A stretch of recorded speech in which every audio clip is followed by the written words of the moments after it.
todos, sejam bem-vindos a este episódio extra do podcast da secção de internacional do Expresso O Mundo a Seus Pés. Estamos a gravar no sábado, dia 9 de setembro, pelas 4h30 da tarde de Lisboa, que também é a hora de Rabat, capital de Marrocos, uma vez que ambas as cidades se posicionam sobre o meridiano de Greenwich. Ontem, sexta-feira, registou-se um grave sismo na região central de Marrocos, um dos mais graves da história do país. O número de vítimas mortais tem vindo a subir de hora para hora, são já mais de 1000 os mortos confirmados e teme-se o pior dos cenários nas regiões montanhosas, onde é possível que aldeias inteiras tenham colapsado sob o impacto deste sismo de intensidade 6.8 na escala de Richter. O acesso a estas zonas já era difícil, mesmo antes de qualquer desastre. Eu sou Ana França, jornalista da secção de internacional do Expresso, e pedi à Joana Ascensão, que é também jornalista da casa na área de sociedade, que se juntasse a mim para explicar o ponto da situação. A edição técnica deste episódio é de Salomé Rita. Este podcast Expresso é só um de muitos que pode ouvir no site do Expresso ou na sua plataforma preferida. Histórias inspiradoras, os debates que importam, entrevistas exclusivas, da cultura à política, da economia ao humor. Ouça onde e quando quiser. Fica a par das últimas novidades em expresso.pt/podcasts e nas nossas redes sociais. Expresso. Liberdade para pensar. Olá Joana, estás desde cedo a acompanhar todos os desenvolvimentos deste sismo no site do Expresso. Obrigada por teres aceitado o convite para estares aqui.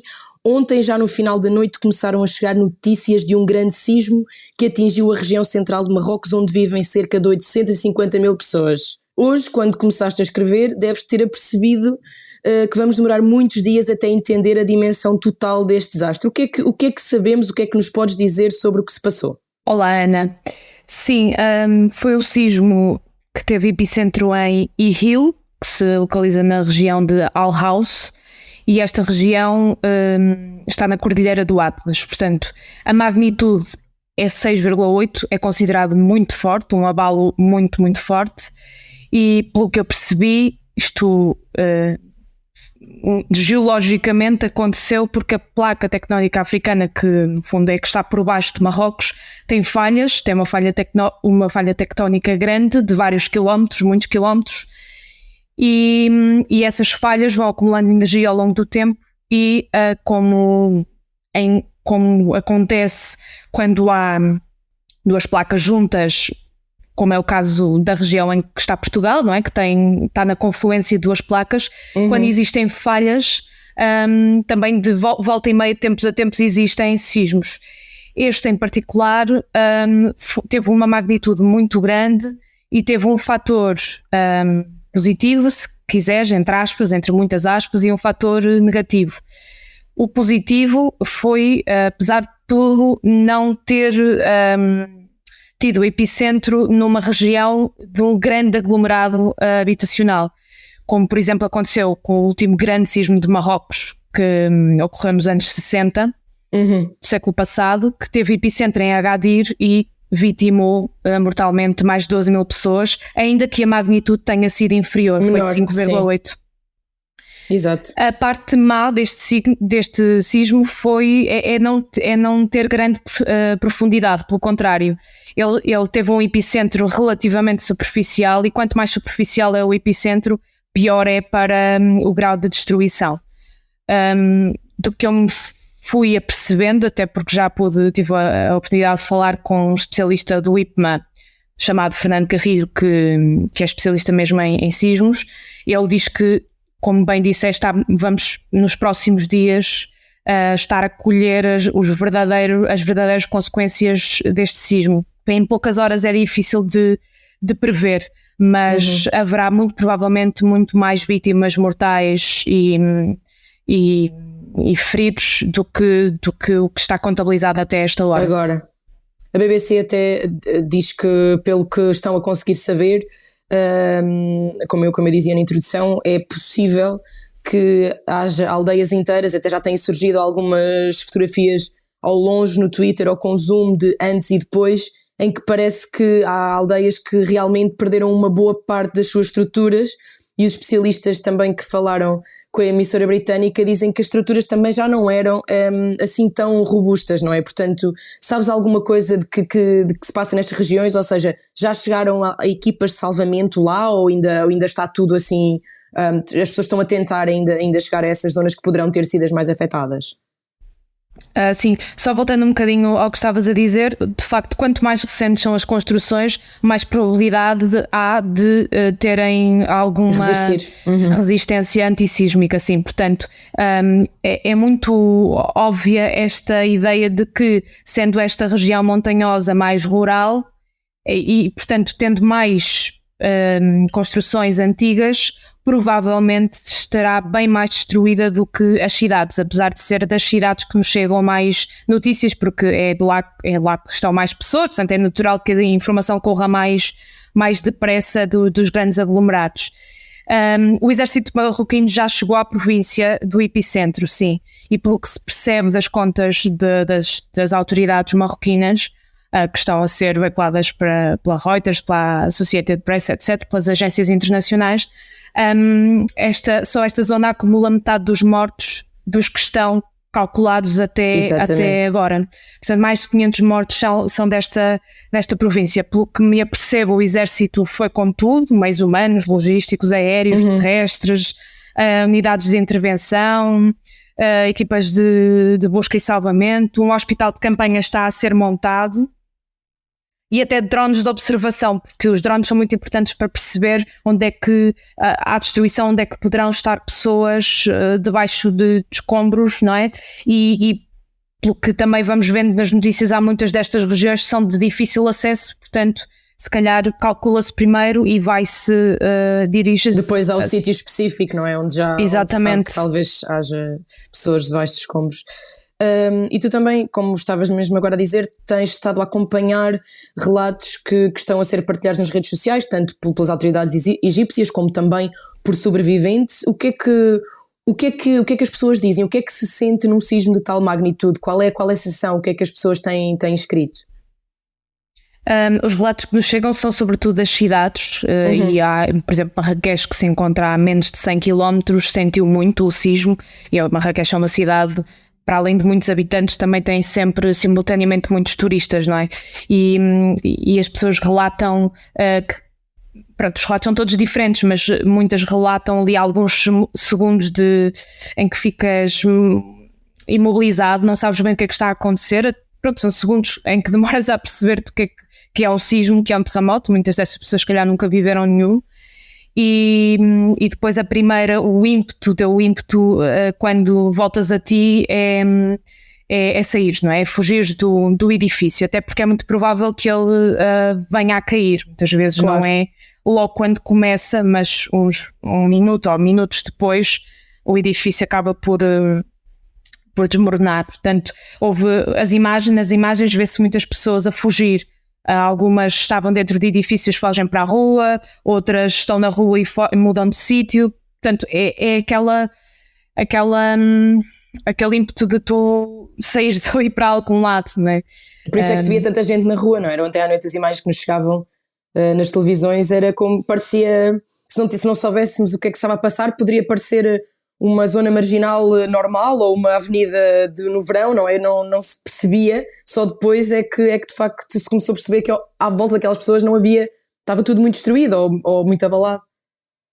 Sim, e porque dos primeiros conselhos que são dados é para as pessoas nas horas após o tremor de terra não voltarem a entrar nos edifícios, porque de facto há um risco muito crescente de ruírem. Aliás, continua a haver um grande risco dos edifícios que ainda não ruírem, claro. Poderem vir a ruir, porque com o primeiro abalo, o mais forte, eles ficaram com alguma fragilidade, com algumas fissuras eventuais, que com os pequenos sismos que se seguem sempre a um grande abalo e que têm acontecido, apesar de serem magnitudes pequenas e muitas vezes nem sequer são sentidos, mas podem ser suficientes para deitar abaixo um edifício que já está fragilizado por conta daquele grande abalo, do primeiro grande abalo. Há construções muito antigas, não é? Até há o Património Mundial da Unesco, a Medina de Marrakech, que obviamente não há de ter assim tanta segurança anti-sismos, porque é muito, muito, muito antiga, portanto também em algumas coisas culturais, alguns grandes monumentos culturais que as pessoas visitam todos os anos, aos milhares em Marrakech também obviamente terão ficado afetados. A comunidade internacional também já reagiu e vários países estão a coordenar o envio de ajuda humanitária no terreno. Os que estão mais próximos de Marrocos terão mais facilidade em enviar ajuda. O que é que já se sabe em concreto sobre estes esforços internacionais para ajudar a população marroquina? Não se sabe grande coisa, pelo menos do que eu pude apurar. Há um dado interessante. A Argélia, que estava, e não sei se continua, mas enfim, sem relações diplomáticas com o Marrocos há 2 anos, abriu o espaço aéreo para enviar ajuda humanitária e provavelmente para que outros países também possam enviar ajuda humanitária. Portanto, há até aqui há algumas curiosidades a acontecer. Sei que também uma delegação dos bombeiros sem fronteiras do Huelva, da região espanhola do Huelva, já ativou um contingente de 15 bombeiros e que tem 2 cães de resgate, portanto especializados em resgate de pessoas, que já está a deslocar-se também para a zona mais afetada. E outra das notícias que surgiram foi que Marrocos pediu reservas de sangue à comunidade internacional. Sim, também há turistas a doar, não é? Já vi imagens disso também. Porque pessoas que estão a de facto, para além das lesões, pernas partidas, braços partidos, também normalmente perda de sangue é comum e será uma necessidade médica sem dúvida nos próximos tempos. Mas sim, até há muitos Portugal, feridos, não é? Quase tantos, ou seja, porque graves, há mais feridos neste momento confirmados, sim. Há mais de 1.200, sendo que pelo menos mais de 600 são graves. Portanto, vai haver muita necessidade de também ajuda médica especializada, não é? De médicos, provavelmente de outros países até deslocarem-se para lá.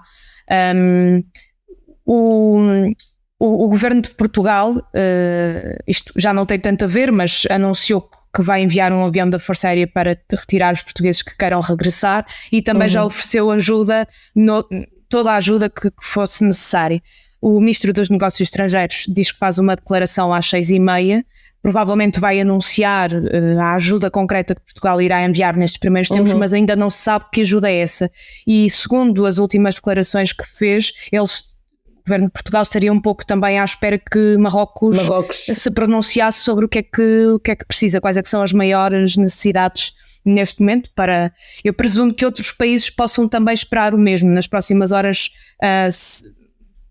vamos saber de que forma é que os países se estão a organizar. De qualquer modo, talvez até na União Europeia, não é? No quadro, talvez isso depois possa ser da União Europeia. Ursula von der Leyen foi até das primeiras a expressar apoio, não é? A expressar apoio, mas muitos países já o fizeram, europeus e outros. Rússia, Estados Unidos, China, Zelensky da Ucrânia também já reagiu, mostrou-se chocado, Erdogan na Turquia, e não nos podemos esquecer que ainda agora, há meses, em fevereiro, viveu uma catástrofe também. E também com construções muito antigas em certas zonas, não é? Rurais. Sim. Parece que há pedaços da história que se repetem, não é? Falando de sítios completamente diferentes, e também mesmo a causa geológica também deve ser bastante diferente, mas Erdogan inclusivamente apelidou o povo marroquino de povo irmão e mostrou-se também muito solidário. Eu penso que vai haver aqui, assim que possam surgir informações mais concretas por parte de Marrocos, a comunidade internacional vai se unir para ajudar. Joana, obrigada também por teres falado connosco, mas também por estás a acompanhar ao minuto no nosso site, no nosso live blog que podem consultar no nosso site, onde estamos a colocar as informações todas ao minuto. Obrigada também a si que nos esteve a ouvir neste podcast extra. Pode seguir todas as notícias sobre este sismo no site do Expresso. Nós voltaremos à sua companhia em breve. Obrigada de novo à Joana e à Salomé pela sonoplastia.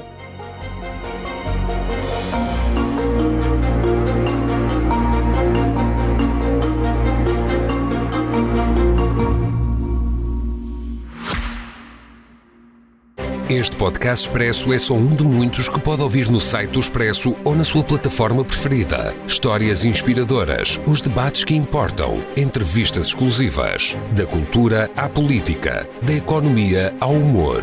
Ouça onde e quando quiser. Fica a par das últimas novidades em expresso.pt/podcasts e nas nossas redes sociais. Expresso. Liberdade para pensar.